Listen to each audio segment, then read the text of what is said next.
Hey guys, what's up? This is the boy who had 7. Happy Valentine's Day. I hope your day is full of love and happiness. I hope you get a cuddle up right next to a good comic book and get in a good read today. So today is new release Wednesdays, and we are not going to be talking about a comic, though there are so many I want to recommend to you guys right now. We are going to be talking about the new release movie, The Black Panther, that is coming out tomorrow. Guys, I am so excited to see this movie. There's so many questions that I want to see answered, like, where's the last Infinity Gem? Is it in Wakanda? What's Captain America been up to since Civil War? I mean, we saw him at the end of that movie in Wakanda with T'Challa. I want to see how the fight scenes from the trailers are going to bleed into Avengers Infinity War. There's so much good stuff happening. And so we are talking about that today. So this is what we're going to do. I'm not sure if you guys are like me, but anytime I fall in love with a character or a new movie comes out, I get curious. And I want to know, well, where did this character come from? What's his first issue? What's his first comic? What's his origin story? And that's what we're going to be covering today. We are going to be looking at the first appearance of the Black Panther in Fantastic Four number 52 and Fantastic Four number 53. We're also going to be reading about his origin story, which comes out in Avengers number 87. So we've got a lot of cool things we need to cover today. Let's get started right away. So, Fantastic Four number 52. This book came out in July of 1966, and it is absolutely a key comic book because there's so many first appearances in it. First thing I want you guys to know is that it's written by Stan the Man Lee, drawn by Jack the Man Kirby, and inked in by Joe the Man Sinnott. I mean, these guys are heavy hitters. I love looking at old Fantastic Four covers, and I just fall in love with them, and I want to own every single one. They are so beautiful, and they're written so well.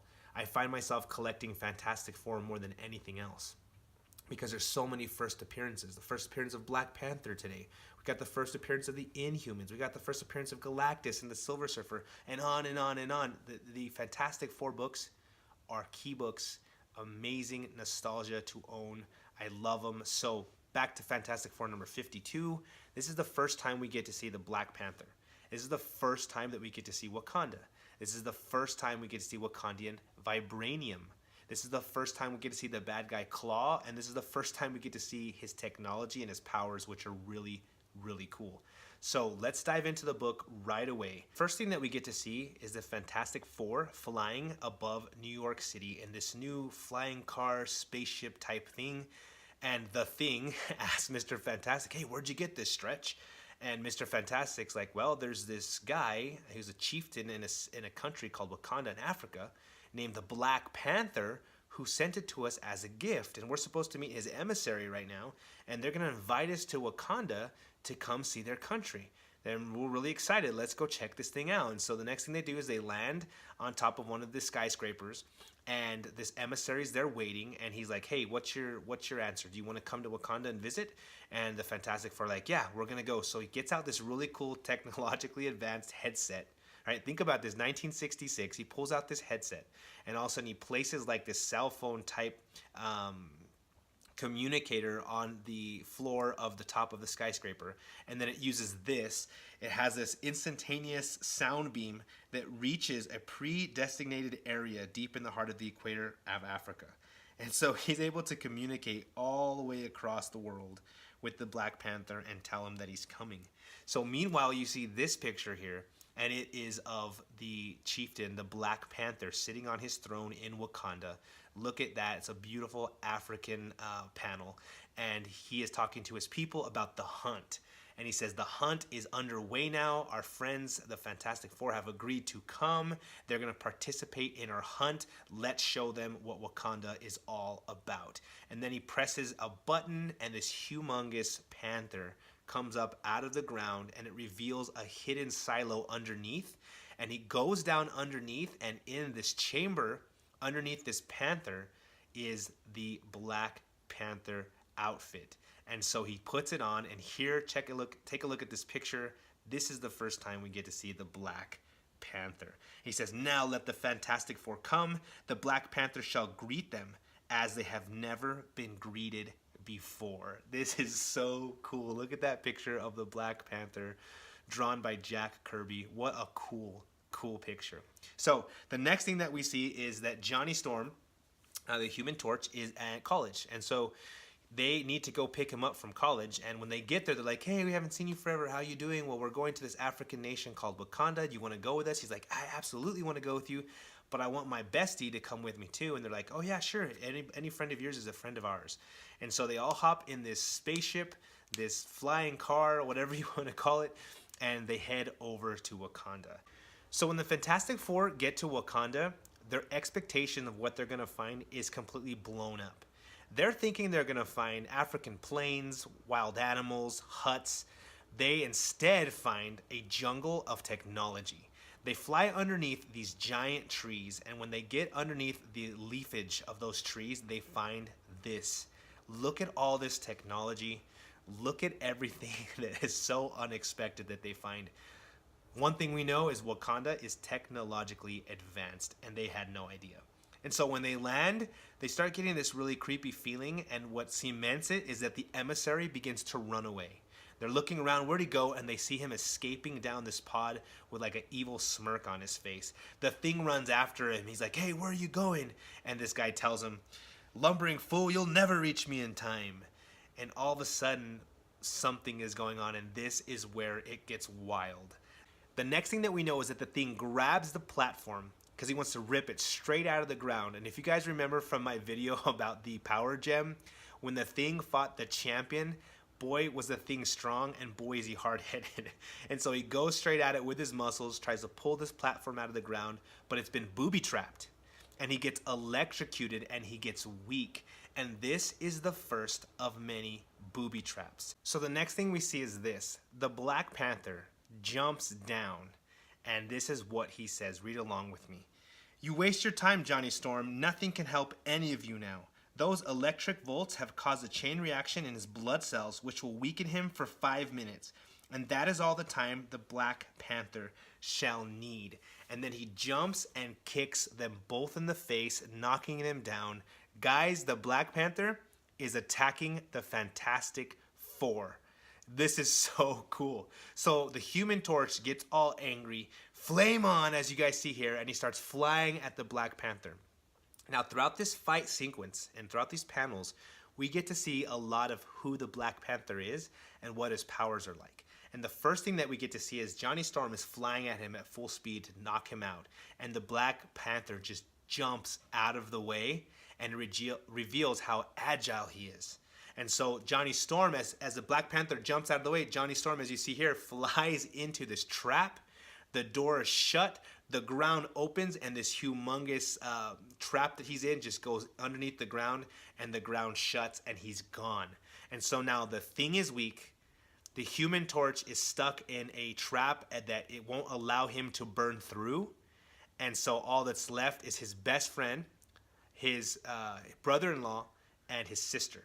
And so now the next thing that we see is the Black Panther kind of hides back in the shadows, and some of his guys come and they stick their guns into the room and they start to shoot them, and the thing's like, what are these beams? No one's gonna hurt us with light beams. And then Mr. Fantastic in his brain is like, oh, those are anti-polarity beams. So guys, when you take two magnets and you try to push them together but they push against each other, right? This is what happens to them. They all get hit by these beams and they start to push away from each other and like float in the air. And it's really cool. And the whole purpose is so the Black Panther can separate them. And so Mr. Fantastic's like, hey, the farther away we get from each other, we can land on the ground and use our powers. So we've got to spread out. That's exactly what the Black Panther wanted. And the next thing we see is he is hunting or stalking Mrs. Fantastic. And so she is here. Check out this panel. It looks so cool with the way that she is invisible. I absolutely love the drawing. And so she says, he says, the Black Panther tells her, a laudable effort, Mrs. Richards, but you cannot hope to evade the Black Panther so easily. It's him. He knows I'm here, and she's invisible, so she's thinking no one can see her. And she's like, I must be prepared for anything. And he says, it's not for nothing I'm called the Black Panther, for my senses are sharp as a jungle cat's. I can't trust invisibility alone. I must run. So she begins to run, and he starts to chase her, and he's like, though a panther might not see you, do you think he'd fail to hear? your soft footfalls. So he has absolutely amazing agility, and now we can tell that he has amazing hearing. She's invisible, he can't see her, but yet he can hear her. So the next thing that happens is this. He's right. My only chance is to stand stock still. So she stands still, and she's like, I outsmarted him. By standing near the pulsating generator, the sound of my own frantic breathing is drowned out. And then she's like, but wait, why is he stopping? And then all of a sudden he's like, I applaud your cleverness, Mrs. Richards. But you overlooked one thing. Even when a panther cannot hear his victim, he can always detect their scent. So he can smell her, right? So she took away his vision. She took away his hearing, but he could still smell her, okay? So the next thing that happens is this. He's starting to turn. He's found me. And so she's about to turn herself back into being visible and then put up her force field. She can't do both at the same time. And so right when she turns herself visible and goes to put her force field up, we find out that he's absolutely quick as can be. Quick like a pouncing panther. He dives onto her before her force field can go up and actually gets inside and grabs her while her force field goes up around her. It's so cool. And so as he's holding her, she's like really scared and nervous, and he opens up his fingertips, like his nails open up in his suit, and some sleep gas comes out and he knocks her out. So now we find the Thing. He is all alone. He finds this water, or what he thinks is water. He starts to wash his face to get over that shock that he got earlier, to kind of revitalize himself. But the Black Panther comes up behind him. He's like, I see I've tricked you again with one of my booby traps. That's actually not water. That's devitalizing water. That's some devitalizing fluid that's going to make you even weaker. And so they start to have this match, and the Black Panther's talking about how if the Thing was at full power, he might not be able to stand against him, but because he's able to devitalize his body, he's just able to punch him and kick his butt, and they have this really cool fight. Well, the Thing, guys, he's super strong. He starts to get over this quicker than the Black Panther expected, and he rushes him like a rhino, and the Black Panther jumps out of the way, and the Thing hits a refrigeration unit, and he actually freezes. And look at him here. He's fallen. He's like frozen over, and the Black Panther's like, all right, there's a couple down. Now on to the next one. Well, meanwhile, Johnny's friend, Wyatt Wingfoot. Now, Wyatt Wingfoot is an American Indian. He's a native to the Americas, and he's got this really cool thing that he always does. We see it in the comic. He sticks his ear to the ground to listen. He's got this real whole cool native lore going on with him, and he's able to hear things and feel things. And so he's like, hey, the Black Panther's not paying attention to me at all because I have 0 powers. He doesn't care about me. So I'm going to sneak out of this technological jungle and try to find the culprits or whoever's helping the Black Panther. And so he does that. He sneaks out. He finds the real jungle, and he finds this control room with a bunch of Wakandians in there, and they are trying to watch the video and control things and press buttons to help the Black Panther. Well, he knocks them all out, breaks everything up, and then he heads back in and he releases Johnny Storm. He helps the Thing out. He helps Sue wake up. And so the next thing we see is the Black Panther's fighting Mr. Fantastic, and the Black Panther turns the lights out and everything's dark, and Mr. Fantastic's like, if I just keep punching and stretching, I might hit him. And the Black Panther's like, hey, here's another one of my powers. I can see in the dark just like a panther could. And so what he ends up doing is trapping Mr. Fantastic arms in these titanium bands that stop him from using his powers. And now he's like, I've won, I've done it, I've bested the Fantastic Four. And all of a sudden, the Human Torch flies in and is like, he just blasts the titanium bands, releases Mr. Fantastic, and all of them surround the Black Panther. And then we get this really cool little monologue here. Check it out. So the Black Panther says, you've all been liberated from my traps. It cannot be. And Mr. Fantastic replies, we should have warned you, Panther. The Fantastic Four doesn't make a habit of losing. And so, you see, you can release your force field now, Sue. He's lost the element of surprise, and without that, he's no match for us. And the Thing's like, come on, take a swing at me. You want to get me frustrated? And then Sue's like, surrender, Panther. It's the only choice left to you. And he's like, how? How did you do it? I must know. And then the Human Torch is like, it was old Wyatt. He freed me and I freed the others. And then Wyatt tells him, you took every precaution against the greatest superpower team in the world. But you overlooked one factor. Sometimes a man with no superpowers can tip the scales for or against you. I mean, how cool is that, guys? It's a shout out to us, the readers, saying, hey, guys, you can make a difference in this world. Part of the reason why I love comic books so much. And so they continue. It says, then minutes later, after the mighty jungle mystery man has accepted the startling turn of fate, what happens to him now? He promised not to launch any new attack against us. We can stand back now. A man such as the Black Panther does not give his word lightly, nor does he dishonor it once given. And he says, but I think you might remove your mask now and tell us what this is all about. And the Black Panther begins to remove his mask. I shall do as you say. My mask is not for concealment, but rather a symbol of my panther power. Now that the hunt is over, the game is ended, I shall offer you the explanation, for you have earned it indeed. I am, as you see me, hereditary chieftain of the Wakandas, and perhaps the richest man in all the world. But it was not always so. My tale is one of tragedy and deadly revenge. And that is how Fantastic Four number 52 ends. Guys, the hunt was all about him hunting the Fantastic Four. He tried to stop them, but he didn't try to kill him. And so now, Mr. Fantastic is saying, hey, this guy, once he gives his word, we can trust it. So something's going on here that we don't understand, and that's why we've got to jump into Fantastic Four number 53 that came out in August, a month later, to tell us the rest of the story. So here we go. So Fantastic Four number 53 is called The Way It Began. And we see that the Black Panther is now throwing a celebration for the Fantastic Four. There's these Wakandians dancing for them. There's food being brought. They're sitting there as like the guests of honor. The next thing we see is that they're going into the Black Panther's personal chambers, and he wants to tell them why he did what he did. And so they go into his room and they begin to talk. And Stan Lee takes us to a different view outside of Wakanda. He takes us to these sentries that are out there, just guarding things and walking around, making sure everything's okay. And we see this humongous red ape. Guys, what ape is red? I don't know. But this is this huge ape. They kind of shoot at it a whole bunch with their guns, and it just blows up and disappears. And the next thing they see is this huge red elephant that's humongous, way bigger, 10 times bigger than a normal elephant. And they're just shocked out of their mind.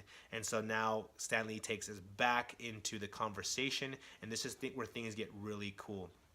So the first thing that we get to see is that they're going to talk about Vibranium. Now, Vibranium, I want to tell you what it says here in the comic book so you can follow along with the first time this was introduced to the world.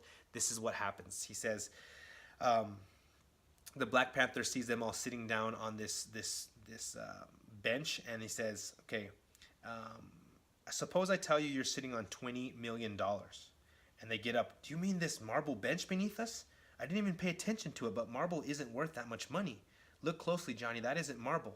You're right, Sue, it's some sort of glistening metallic ore. Say it in English just for once. The name of that metal is Vibranium. And then the thing says, even I know that comes from the word vibrate. What's it do? Shiver up a storm if you touch it? Exactly the opposite. It absorbs vibrations. You might even say it swallows them. But what makes it so valuable? Don't you see, dear? It can be worth a fortune to our missile program alone. Rockets made of vibranium would never go off course due to vibrations. That is correct, Richards. Our virtually inexhaustible supply, and see here there's this huge mountain that he's showing, of vibranium comes from that sacred mound, which has bordered the land of the Wakandas since the dawn of time. So he talks to them about vibranium. Vibranium is this metal. We know from later comic books that it came from outer space, that it landed there, and that the Wakandas have used it to make their technology, to make their money, and that's why they're so technologically and politically and emotionally advanced from a lot of other nations. So he continues his story by telling about his dad, and I want to read this little part to you because it's really cool, talking about T'Challa, the Black Panther's dad. And it says, my father was the greatest chieftain of all, wise in counsel, just in judgment, and brave in battle. Wherever there was danger, there too was T'Chaka, always in the front. To me, he was more than father, more than warrior. To me, he was like a god. One day I too shall be chieftain, father, and I shall be worthy of all you have taught me. But now it's bedtime for the littlest chieftain of all. All right, so the Black Panther's talking about his dad, how much he loves him, how awesome he is to him, and what a great leader and chieftain he is to his people. And then he continues the story and tells them how these invaders come and invade the land. And now is the first time that we get to see Klaw. He says, I still remember the sight of Klaw, the unsmiling Klaw, the merciless ordering my father to give up our sacred mounds, our precious eternal rock. So the Klaw and his people invade Wakanda. They want the vibranium for themselves, And the Black Panther is talking all about this memory here.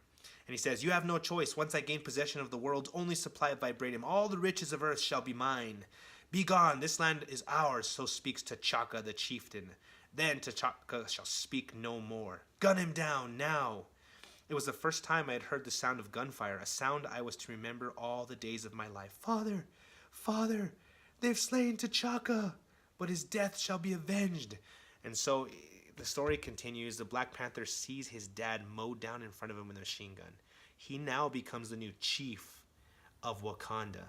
The Wakandians attack, and they all just get killed. And so he begins to go, the Klaw, begins to go and start burning down the villages and getting his men to start grabbing the vibranium and trying to make their way to the mount to take over this area. And T'Challa, as a little kid, finds the Klaw's gun. Okay, and so here is where his technology comes in. The Klaw's gun is called this. Okay, and I want you to look at this picture because it's a really interesting gun for 1966. He says, "My people fleeing for their lives, our villages in flames. This is no man I seek to battle. Truly he is evil incarnate. His very presence befouls the earth upon which he stands." And so he's holding this huge gun, and he says, "Without conscious thought, I aimed the fearsome object in my arms directly ahead of me while my fingers began to tighten on the trigger as I cried, 'You've slain my father, you've put the torch to our village, and now you must pay. The sound blaster, he's about to fire it.'" So it's called a sound blaster. "Stop him, he doesn't know what he's doing. Too late, he detonated it. It was an accident. He doesn't even know how to aim it. The shot fell short. I'll make sure he gets no second chance." And then he's like, "You little fool, you cannot realize the forces you're tampering with. The device you hold converts sound into pure energy. In the wrong hands, it can wreak unmentionable havoc. Yours are the hands that are wrong, evil one, not mine. Look out, he's gonna fire again. The little savage wouldn't dare. I see you starting to squeeze your trigger, but you are too late. This is for T'Chaka, the warrior king." And T'Challa shoots the guy, shoots Klaw. He shoots him right in the hand, and he just blows his hand straight off. The guy's technology, the Klaw's technology, has to do with sound. And what he can do is he takes this sound gun and he can convert sound into pure energy. He can also convert sound into tangible mass. And so we're going to get into that in just a second. So the Klaw runs off, and the Black Panther tells him, "Fantastic Four, I knew that day when the Klaw left that he would be back again.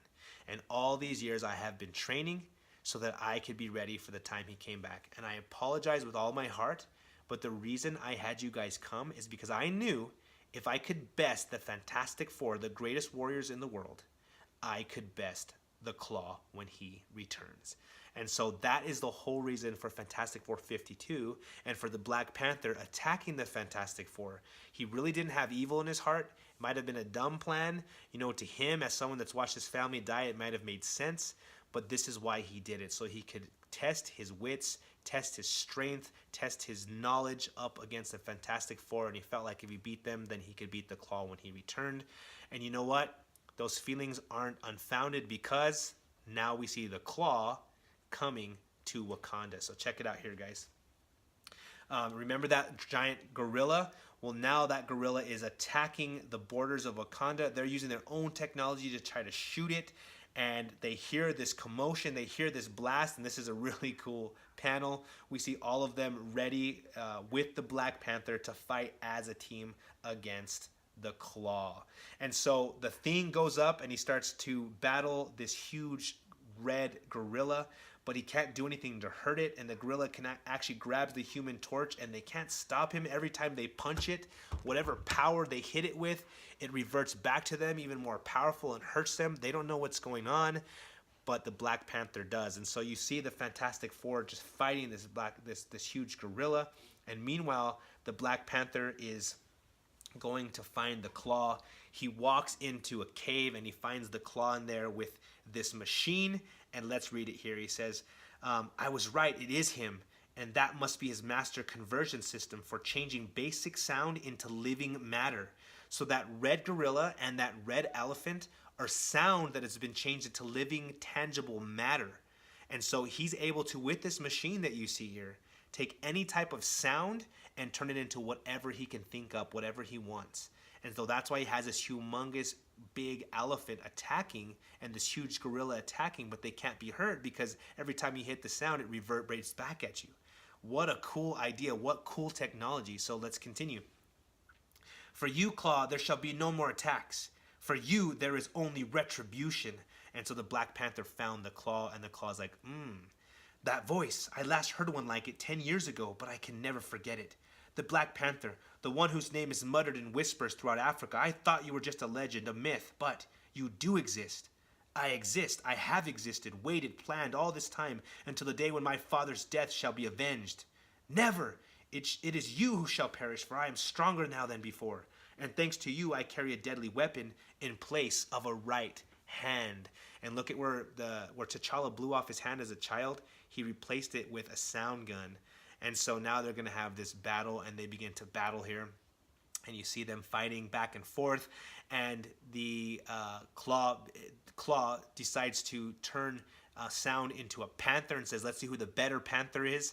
So now the Black Panther is actually battling a panther of sound, and he starts to best him, and the Klaw's like, oh my gosh, this guy really is amazing. I don't know if I'm ever going to be able to beat him.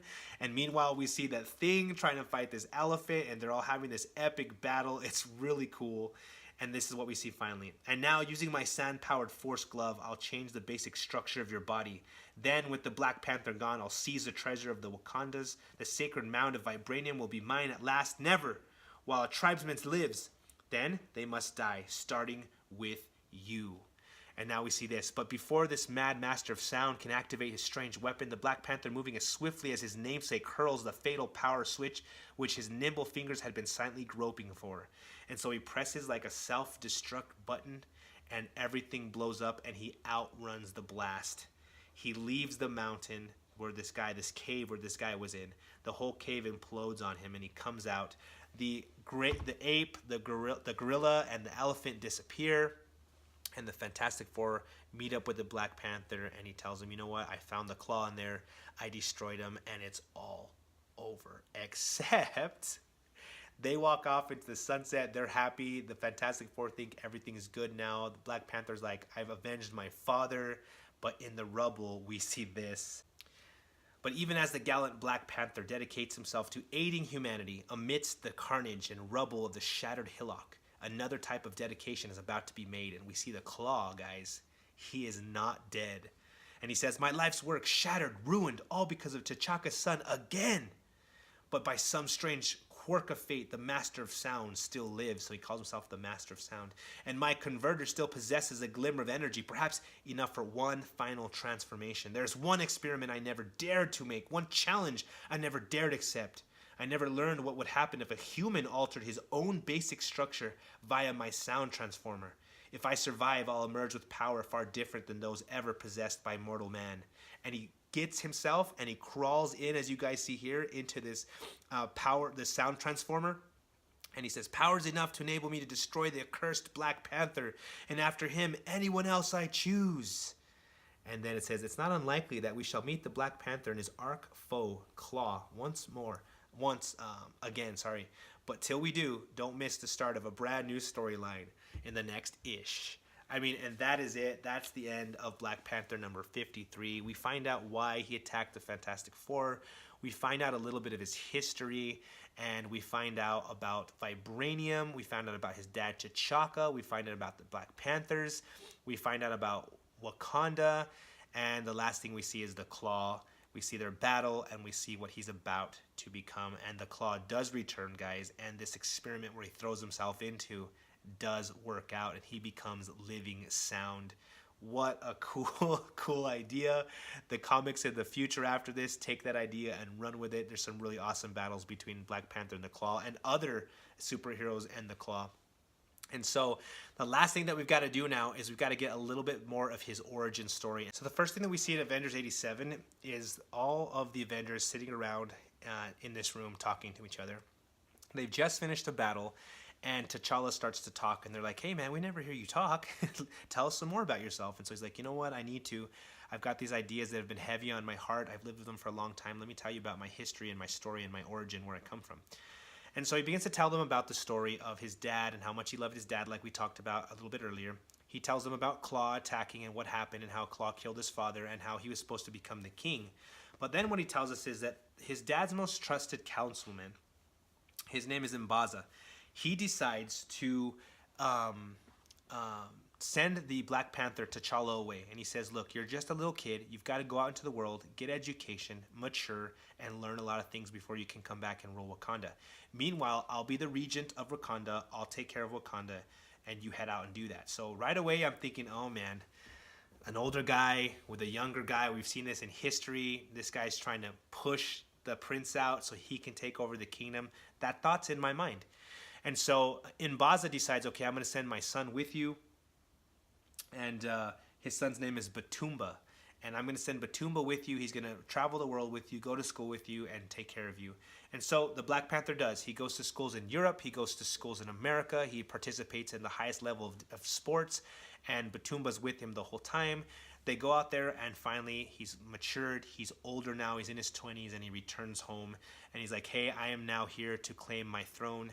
And M'Baza's like, all right, great, but I just have two things that you need to do. The first thing that you need to do is you need to fight for your throne, and you need to deserve it and earn it. And I have these 12 guys that are our best warriors that are going to fight you all at once.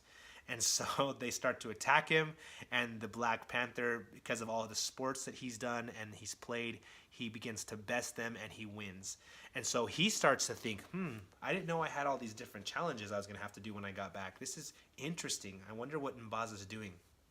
And so the next thing that we see is that he's like, okay, you have one more challenge. I need you to go in here, to don the Black Panther suit, and to climb the mountain and to go eat the sacred heart-shaped leaves.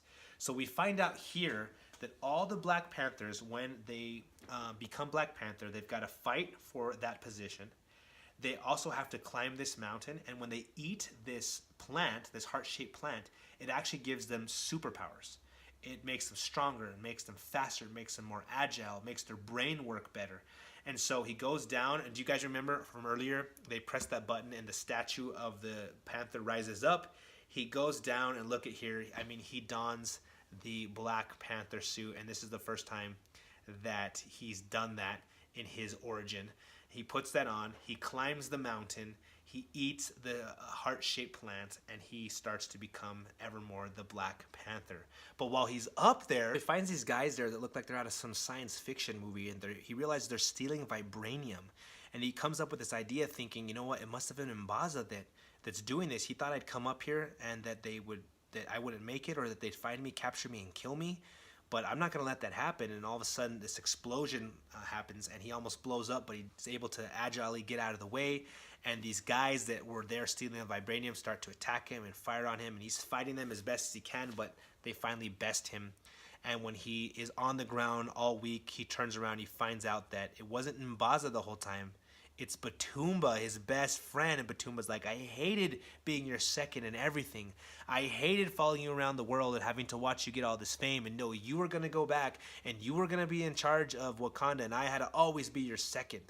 And so he's like, and now I've kind of made you think it was M'Baza, my father, but he's an idiot. He's got a soft heart. He's never going to be strong enough to rule Wakanda and to make money for us with this Vibranium. And so now I'm going to kill you, and I'm going to kill him, and I'm going to be in charge of Wakanda. Can you guys believe that? And so these people that were invading the land leave Batumba to kill T'Challa. And as he's there, he's pointing a gun to kill him, and T'Challa's like, do it, shoot me, do it, do it. And all of a sudden, Batumba realizes, I can't do that. I love you. I'm so sorry for what I did. I can't believe I turned on you like this. Please forgive me. And the Black Panther literally forgives him like that. But they had put a tracing like little camera on him and an audio thing to hear him. They realized he betrayed them, the people that were stealing this Vibranium, and their name is AIM. They're an organization, AIM. And so they come back in the room, and they pretty much shoot at both of them. Batumba gets shot. He dies. Black Panther goes crazy. He attacks them, and he stops them. And he ends his comic book there, and he says this: there you have it, my friends, an origin of sorts, but one I can scarcely point to with princely pride. one which returns to haunt me anew on certain nights when the silence grows deafening loud. And so that is the end of Avengers number 87. That is the first time we get to see T'Challa, the Black Panther, Vibranium, Wakanda, T'Chaka, his dad, Klaw, in Fantastic Four 52 and 53. This is in Avengers 87 is where we get to see his history and his origin. Guys, the Black Panther is super awesome. There is so many cool things about him, and the longer his story has continued, the better it's gotten.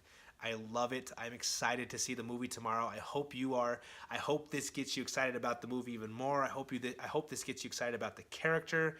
Thank you so much for watching. Please, guys, like and subscribe to the channel. Let me know what you think about the movie. Come back and talk about it here once it's over. Please leave me any type of comments that could help me out. I appreciate your time. Talk to you later.